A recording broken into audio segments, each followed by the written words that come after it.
नमस्कार दोस्तों, देश के आजाद होने के बाद जब संविधान लिखा गया तो उसमें आरक्षण का प्रावधान किया गया। वो सभी जातियां और जनजातियां, वो सभी कास्ट और वो सभी ट्राइब्स जिनका सामाजिक और आर्थिक विकास नहीं हो पाया था, जिनका सोशल और इकोनॉमिक डेवलपमेंट नहीं हो पाया था, उनके लिए आरक्षण या रिजर्वेशन का प्रावधान किया गया। वर्ण व्यवस्था शुरुआत से ही देश में रही है, तो वर्ण व्यवस्था के आधार पर यह देखा गया था कि इन लोगों के ऊपर जुल्म हो रहा है, अत्याचार हो रहा है, उत्पीड़न हो रहा है, समाज से दूर इनको रखा गया है। तो एससी और एसटी, एससी का मतलब अनुसूचित जाति शेड्यूल्ड कास्ट और एसटी का मतलब अनुसूचित जनजाति शेड्यूल्ड ट्राइब। एससी और एसटी का सामाजिक और आर्थिक विकास करवाने के लिए, सोशल और इकोनॉमिक डेवलपमेंट करवाने के लिए जब संविधान शुरुआत में लिखा गया था तब से ही इनको आरक्षण का प्रावधान किया गया है और शिक्षा और रोजगार में इनको आरक्षण दिया गया था। एजुकेशन और एम्प्लॉयमेंट, एजुकेशन का मतलब कॉलेज वगैरह में एडमिशन के टाइम पे इनको रिजर्वेशन है और जब रोजगार दिया जाता है, सरकारी नौकरी दी जाती है, उस टाइम पे भी इनको रोजगार के टाइम पे भी रिजर्वेशन या आरक्षण का प्रावधान किया गया। तो शिक्षा और रोजगार में, एजुकेशन और एम्प्लॉयमेंट के अंदर यहां पर इनको आरक्षण शुरुआत से ही मिला हुआ था। लेकिन अब एक चीज जो सामने निकल आई है, दो बड़े कारण है। ये जो लैंडमार्क डिसीजन हमारे सर्वोच्च न्यायालय ने सुनाया है, इसके दो बड़े कारण है। जब हम एससी की बात करते हैं तो एससी के अंदर कुछ जातियां ऐसी है जो पढ़ने लिखने में बहुत आगे है, पढ़ने लिखने का परिवार में चलन रहा है, वो सारे के सारे आरक्षण का लाभ ले जाती है। एससी के अंदर ही कुछ जातियां ऐसी है जिनका पढ़ाई लिखाई में अभी चलन कम है, उनका सही तरीके से प्रतिनिधित्व नहीं हो पाता है, सही तरीके से अपने आप को रिप्रेजेंट नहीं कर पाते हैं, सरकारी नौकरी ले नहीं पाते हैं। तो अब हम ये देख रहे हैं कि कुछ जातियां एससी के अंदर सारे के सारे आरक्षण का लाभ ले जाती है और एससी की कुछ जातियां अभी भी बहुत ज्यादा पिछड़ी हुई है, उनको आरक्षण का ज्यादा लाभ नहीं मिल पाता है, उनका सही तरीके से सरकारी नौकरी में और कॉलेजों में प्रतिनिधित्व नहीं हो पाता है। एक तो ये सबसे बड़ा रीजन है और दूसरा सबसे बड़ा रीजन है कि आखिर आरक्षण कब तक। अगर कोई परिवार आरक्षण का लाभ लेकर संपन्न हो गया है, वेल्दी हो गया है, ठीक ठाक उसका रुतबा बन गया है, तो अब उसको आरक्षण नहीं मिलना चाहिए। जैसे ओबीसी के अंदर क्रीमी और नॉन क्रीमी की कैटेगरी होती है। क्रीमी का मतलब जिनकी आय 8 लाख रुपए से सालाना ज्यादा है जिस परिवार की, उसको आरक्षण नहीं मिलता है, और जिसकी आय या इनकम परिवार की ओबीसी में 8 लाख से कम है उसको आरक्षण का लाभ मिलता है। तो एससी या एसटी के अंदर भी क्रीमी और नॉन क्रीमी बनाए जाए। एससी हो या एसटी हो, जैसे ओबीसी में क्रीमी और नॉन क्रीमी होता है, वैसे यहां पर भी कैटेगराइजेशन होना चाहिए कि एक आय डिसाइड करनी चाहिए, इनकम डिसाइड करनी चाहिए कि जो परिवार संपन्न है, वेल्दिएस्ट है, आरक्षण का लाभ ले चुका है, परिवार में सभी जो नौकरी है, तो अब उसको आरक्षण के क्राइटेरिया से बाहर किया जाए। तो पहला रीजन तो मैंने क्या बताया, पहला रीजन यह बताया गया है, यह सुप्रीम कोर्ट का जो डिसीजन आया है उसके अंदर, कि भाई एससी के अंदर ही कुछ परिवार ऐसे हैं, कुछ जातियां ऐसी है जिनका सही तरीके से प्रतिनिधित्व नहीं हो पाता है, कुछ गिने चुने परिवार, कुछ गिनी चुनी जातियां हैं, वो सारे के सारे आरक्षण का लाभ ले जाती है। और अगर कोई परिवार वेल्दी बन गया है, संपन्न बन गया है, तो उसमें क्रीमी और नॉन क्रीमी की कैटेगरी बनाकर उसको आरक्षण से बाहर किया जाना चाहिए। और इसी बात को लेकर हमारे सर्वोच्च न्यायालय ने एक लैंडमार्क डिसीजन दिया है, एक ऐतिहासिक निर्णय दिया है। 7 जजों की बेंच ने एक निर्णय दिया है और ये जो 7 जज है वो आपके सामने है। जस्टिस मनोज मिश्रा है, जस्टिस बेला एम त्रिवेदी है, जस्टिस BR गवई है, हमारे जो चीफ जस्टिस ऑफ इंडिया है, सर्वोच्च न्यायालय के जो मुख्य न्यायाधीश है वो DY चंद्रचूड़ साहब है, जस्टिस विक्रम नाथ है, जस्टिस पंकज मित्तल है और जस्टिस सतीश चंद्र शर्मा है। 7 जजों की सर्वोच्च न्यायालय की बेंच ने एक ऐतिहासिक निर्णय लिया है, एक ऐतिहासिक फैसला सुनाया है। एससी तथा एसटी के आरक्षण में बड़ा बदलाव देखने को मिल सकता है। आखिर क्या निर्णय इन्होंने सुनाया है, ये 7 जजों की बेंच है सर्वोच्च न्यायालय की, जिन्होंने गुरुवार को एक डिसीजन सुनाया है। अभी जो मैं आपको बता रहा था वहीं से शुरुआत करते हैं, ठीक है। क्या सुप्रीम कोर्ट के फैसले से बदल जाएंगे आरक्षण के नियम? पढ़े कोटे में क्या कहता है मायने, कोटे के अंदर कोटा, ये क्या नई चीज आई है? आरक्षण के अंदर नया आरक्षण, ये क्या नई चीज निकल के आ गई है? आरक्षण सुप्रीम कोर्ट ने जो फैसला दिया है उस राह पर 50 साल पहले पंजाब भी कभी चला था, नीतीश कुमार ने भी एक दूसरा रास्ता निकाला था। यह क्या चीज है, कहां से इसकी शुरुआत होती है? और एससी रिजर्वेशन में कोटा मंजूर कर दिया गया है, कोटे में कोटा दिया जा सकता है। सुप्रीम कोर्ट ने अपना 19 साल पुराना फैसला पलटा, कहा राज्य आरक्षण में सब कैटेगरी बना सकते हैं। क्या है ये मामला, इसको थोड़ा विस्तार से समझ लेते हैं। सबसे पहले देखो, समस्या यह है कि पिछले कुछ सालों से एससी सूची में शामिल कुछ समूहों को दूसरों की तुलना में, एससी कैटेगरी के अंदर ही कुछ समूह ऐसे हैं, कुछ जातियां ऐसी है जिनको दूसरे की तुलना में कम प्रतिनिधित्व मिला है। कुछ राज्य सरकारों ने अपनी ओर से इस समस्या को सुलझाने का प्रयास किया है, लेकिन कुछ कदम उठाए, लेकिन मामला अदालतों में विचाराधीन हो गया।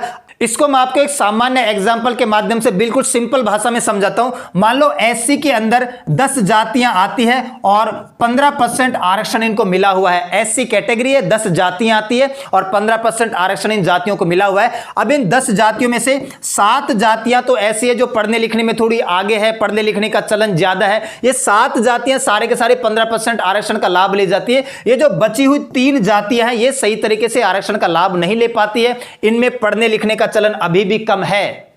तो यहीं पर यही बात की गई कि आज के टाइम पे हम ये देख रहे हैं कि एससी के अंदर कुछ जातियां पढ़ने लिखने में आगे सारा का सारा आरक्षण का लाभ ले जाती है और कुछ जातियों का सही तरीके से प्रतिनिधित्व नहीं होता है। तो क्या किया जाए? सब कैटेगराइजेशन किया जाए। सब कैटेगराइजेशन का मतलब क्या होता है कि इस 15% में से 10% आरक्षण अलग कर दो और 5% आरक्षण अलग कर दो। ये जो 7 जातियां हैं इनको ये 10% आरक्षण में डाल दो कि ये जो 7 जातियां ये इस 10% आरक्षण का लाभ ले लेगी और ये जो 3 जातियां बची है जिनका सही तरीके से प्रतिनिधित्व नहीं हो पा रहा, अपने आप को सही तरीके से रिप्रेजेंट नहीं कर पा रही है, इनको इस 5% आरक्षण के लाभ में डाल दो। तो ये जो जातियां जो ज्यादा पढ़ने लिखने वाली है, जो ज्यादा उछल कूद मचाती है, ये पहले के पूरे 15% आरक्षण का लाभ ले जाती थी, अब ये पूरे के पूरे 15% आरक्षण का लाभ नहीं ले पाएगी। ये 10% आरक्षण में डाल दिया, यहां पे खूब उछल कूद मचाई, खूब पढ़े लिखे, खूब नौकरी ले ले, लेकिन जो 5% अलग किया गया है, सब कैटेगरी बनाई गई है, वो केवल इन 3 जातियों के लिए बनाई गई ताकि इनका सही तरीके से प्रतिनिधित्व हो पाए। इस 5% में केवल इन जातियों के लोग ही लगेंगे।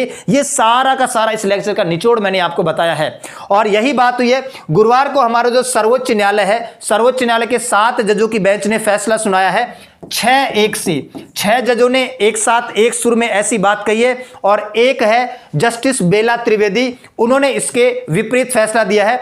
इसमें अनुसूचित जाति और अनुसूचित जनजाति के लिए कोटे के अंदर कोटा देने की व्यवस्था की गई है कि जो एससी को कोटा मिला हुआ उसके अंदर ही अलग से कैटेगरी बनाकर कुछ जातियों को एक कैटेगरी में डाल दो, कुछ जातियों को एक कैटेगरी में डाल दो ताकि सही तरीके से प्रतिनिधित्व हो पाए। 7 न्यायाधीशों की पीठ में से 6-1 के बहुमत से फैसला दिया कि राज्यों को संवैधानिक रूप से अनुसूचित जाति और अनुसूचित जनजाति के अंदर सब क्वालिफिकेशन करने का अधिकार है, सब कैटेगराइजेशन किया जा सकता है ताकि आरक्षण के जरिए अधिक से अधिक जाति समूह के लोगों के उत्थान में मदद मिल सके। अब ये जो एक जस्टिस है जिन्होंने अलग थोड़ा तर्क दिया है, उनका नाम है जस्टिस बेला त्रिवेदी। ये जो आपको महिला दिख रही है इन्हीं का नाम है जस्टिस बेला त्रिवेदी। इन्होंने कहा कि एससी या एसटी के अंदर सब कैटेगराइजेशन नहीं होना चाहिए, उप कैटेगराइजेशन या सब कैटेगराइजेशन नहीं होना चाहिए, इन्होंने ऐसा कहा है। मैंने अभी आपको समझाया कि सब कैटेगराइजेशन का मतलब क्या होता है। एससी की जातियों के अंदर ही कुछ जातियां पढ़ी लिखी ज्यादा है तो उनको कैटेगराइजेशन करने का प्रावधान किया गया है। 1975 में पंजाब के जो मुख्यमंत्री ज्ञानी जैल सिंह, इन्होंने ऐसा करने का प्रयास किया था। 1994 में हरियाणा के मुख्यमंत्री भजनलाल लाल ने ऐसा करने का प्रयास किया था और 1997 में आंध्र प्रदेश के मुख्यमंत्री चंद्रबाबू नायडू ने दलितों में वंचितों को हिस्सा देने के लिए एससी में अलग कोटे का प्रावधान किया था और 2004 में सुप्रीम कोर्ट के फैसले ने इनको सबको रद्द कर दिया था। और नीतीश कुमार ने तो एक अलग ही कैटेगरी बना दी थी। अब देखो एससी और एसटी का सब कैटेगराइजेशन तो किया नहीं जा सकता है, पहले तो ऐसा कोई प्रावधान था ही नहीं, तो नीतीश कुमार ने एक रास्ता निकाला महादलित नाम से एक अलग ही कैटेगरी बना दी। अलग जो दुसाध थे, दुसाध को छोड़कर जो ज्यादातर दलित थे उन सबको उस कैटेगरी में, महादलित की कैटेगरी में शामिल करके आरक्षण दे दिया। और आरक्षण तो दिया ही नहीं जा सकता तो फिर उन्होंने क्या कहा, इन्होंने 2010 के विधानसभा चुनाव में इनको मकान, छात्रवृत्ति, एजुकेशन लोन, स्कूल ड्रेस आदि सुविधाएं प्रारंभ कर दी। तो 1975 की मैं आपको बात बता रहा हूं, पंजाब सरकार में ज्ञानी जैल सिंह उस टाइम पे मुख्यमंत्री हुआ करते थे। उन्होंने 2 समुदायों को, वाल्मीकि और मजहबी सिख समुदायों का थोड़ा पढ़ाई लिखाई में चलन कम था, बहुत ज्यादा पिछड़े हुए थे, तो इनके लिए एक अलग से कैटेगरी बना दी थी, एक अधिसूचना जारी कर दी थी और इनको एससी कैटेगरी में ही अलग से आरक्षण दे दिया था। 2004 में एक फेमस केस आता है EV Chinnaiah versus Andhra Pradesh case आता है। 5 जजों की बेंच ने एक फैसला सुनाया और इसने कहा, अदालत ने माना कि एससी सूची के भीतर भेदभाव पैदा करने का प्रयास अनिवार्य रूप से नहीं किया जाना चाहिए। एससी कैटेगरी पूरा का पूरा एक समुदाय है, एसटी पूरा का पूरा एक समुदाय है, इसके अंदर भेदभाव जैसी कोई बात नहीं है। एससी में जो भी है उन सबका सामाजिक और आर्थिक विकास नहीं हो पाया है, उनका सामाजिक और आर्थिक विकास करवाने के लिए शुरुआत में आरक्षण दिया गया था। तो अदालत ने ऐसा माना कि 2004 का जो निर्णय दिया उसने ये दिया कि एससी सूची के भीतर भेदभाव पैदा करने वाले जो भी प्रयास है उनको अनिवार्य रूप से इसके साथ छेड़छाड़ करना माना जाएगा। संविधान राज्यों को अधिकार नहीं देता है। अनुच्छेद 341 केवल राष्ट्रपति को ऐसी अधिसूचना जारी करने और संसद को सूची में जोड़ने या हटाने का प्रयास करता है। और ये जो आप सब कैटेगराइजेशन कर रहे हो, एससी के अंदर अलग कैटेगरी बनाकर कुछ जातियों को डाल दे रहे हो, ये अनुच्छेद 14 का भी समानता के अधिकार का भी उल्लंघन है।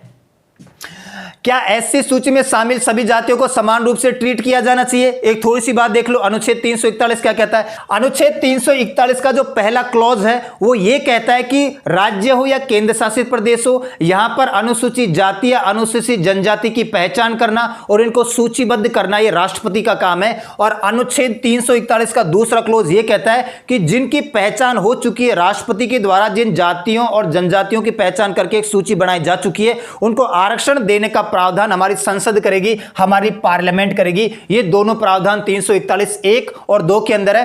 पहले वाले में क्या है, राष्ट्रपति द्वारा उनकी सूची बनाई जाएगी, उनकी जांच की जाएगी कौन सी जाति या समुदाय आता है। और अनुच्छेद 341 का दूसरा क्लोज ये कहता है कि संसद ही केवल इनको आरक्षण देगी। अब हम बात करते हैं पंजाब और हरियाणा। पंजाब सरकार ने, आपको पता है 1975 में वाल्मीकि और मजहबी सिखों को आरक्षण का प्रावधान किया था। उस बात को लेकर जब 2004 में, अभी मैंने आपको बताया था ईवी चुनैया केस आया था, उसने इसको रद्द कर दिया था कि एससी के अंदर सब कैटेगराइजेशन नहीं होगा, अलग से कैटेगरी नहीं बनेगी, एसटी के अंदर सब कैटेगराइजेशन नहीं होगा। उसके बाद में 2006 में इसको रद्द कर दिया गया। 1975 में जो अधिसूचना जारी की थी, 2004 के सुप्रीम कोर्ट के फैसले के बाद पंजाब और हरियाणा हाईकोर्ट ने 2006 में इसको गलत ठहरा दिया और इसको रद्द कर दिया गया। 1975 की अधिसूचना को रद्द कर दिया गया।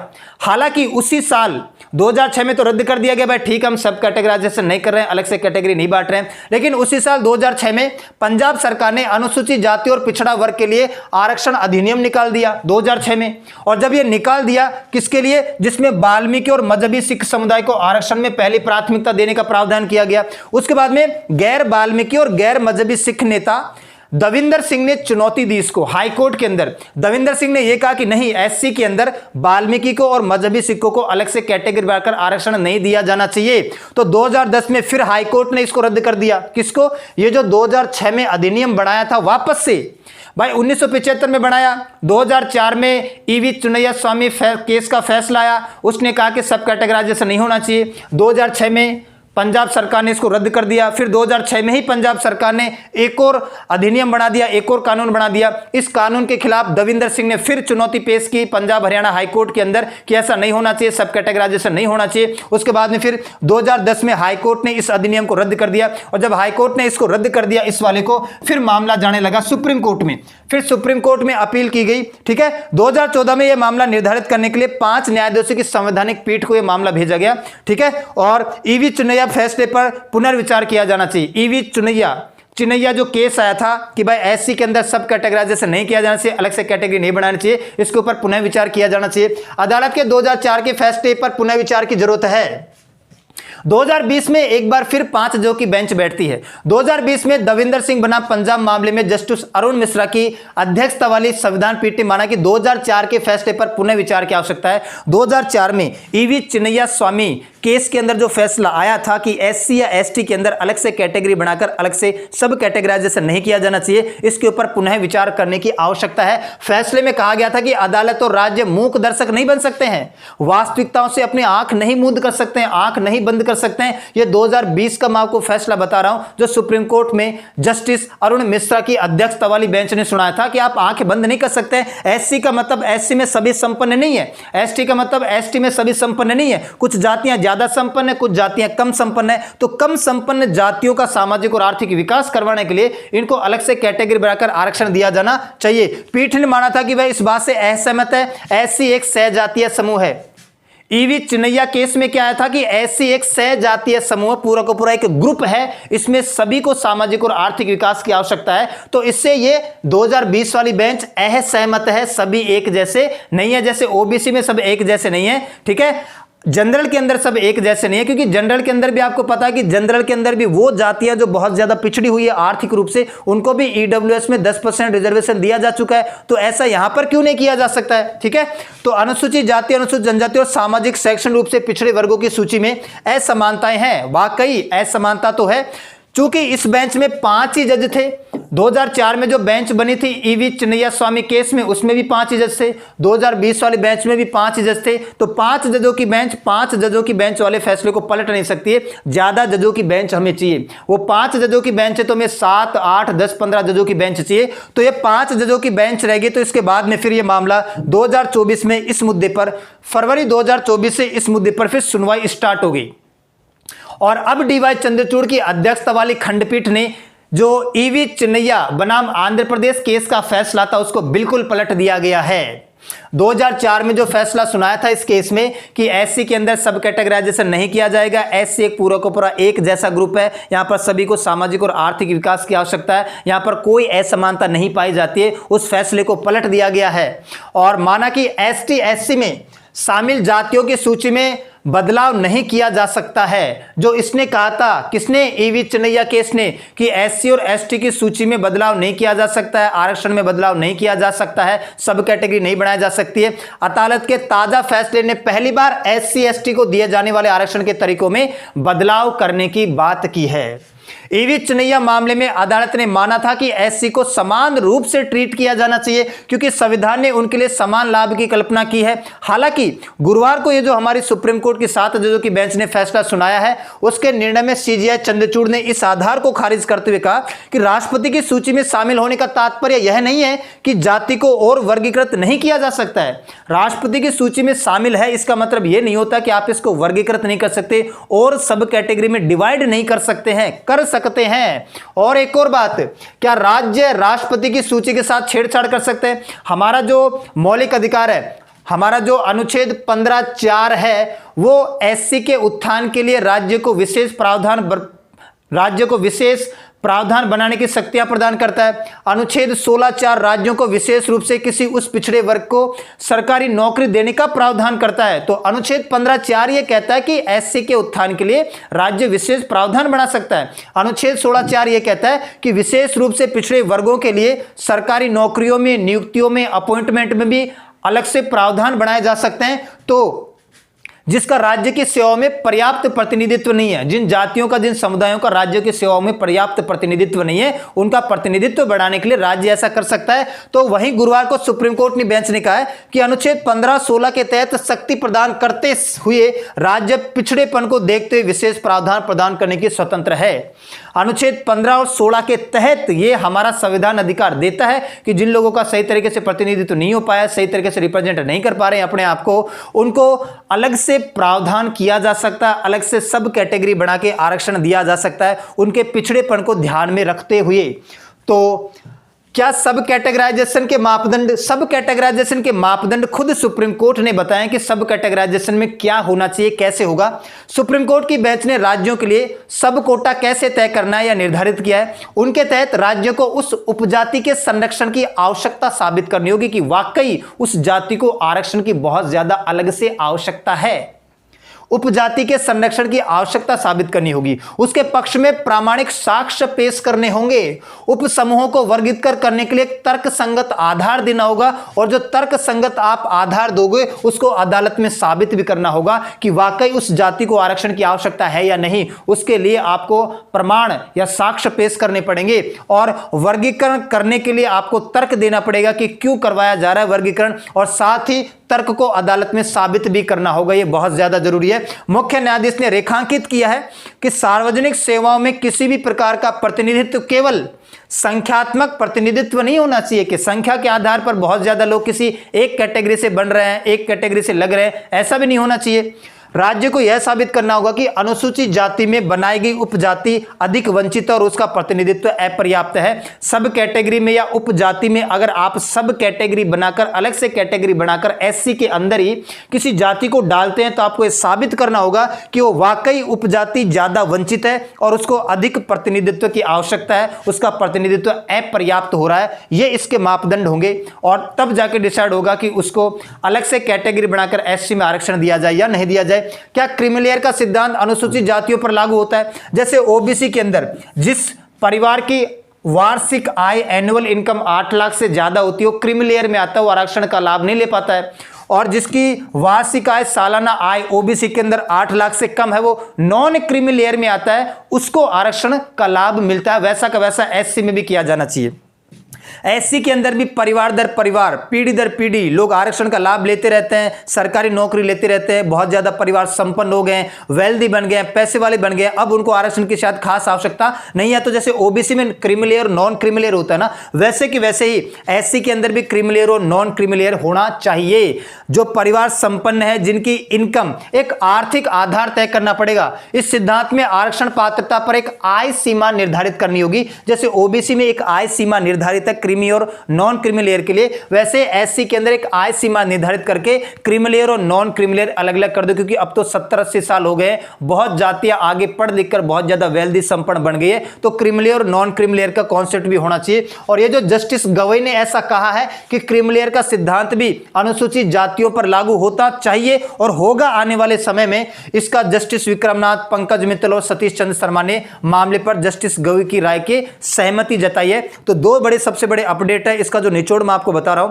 कि एससी अनुसूचित जाति के अंदर जो आरक्षण मिला हुआ है, जिन जातियों को, कुछ विशेष जातियां उसके अंदर ऐसी है जो सही तरीके से अपने आप को प्रतिनिधित्व नहीं कर पाती है, सही तरीके से सरकारी नौकरी नहीं ले पाती है। कुछ बड़ी बड़ी जातियां एससी के अंदर वही सारा का सारा रिजर्वेशन ले जाती है, तो उनके लिए अलग से कैटेगरी बनाकर आरक्षण दे दिया जाए। और दूसरा, क्रीमी लेयर और नॉन क्रीमी लेयर का कॉन्सेप्ट भी एससी कैटेगरी के अंदर शामिल होना चाहिए। तो बहुत बड़ा लैंडमार्क डिसीजन है और ऐसा होना भी चाहिए। आज के लिए इतना ही करते हैं, मिलते हैं नेक्स्ट क्लास में, तब तक के लिए सभी को धन्यवाद।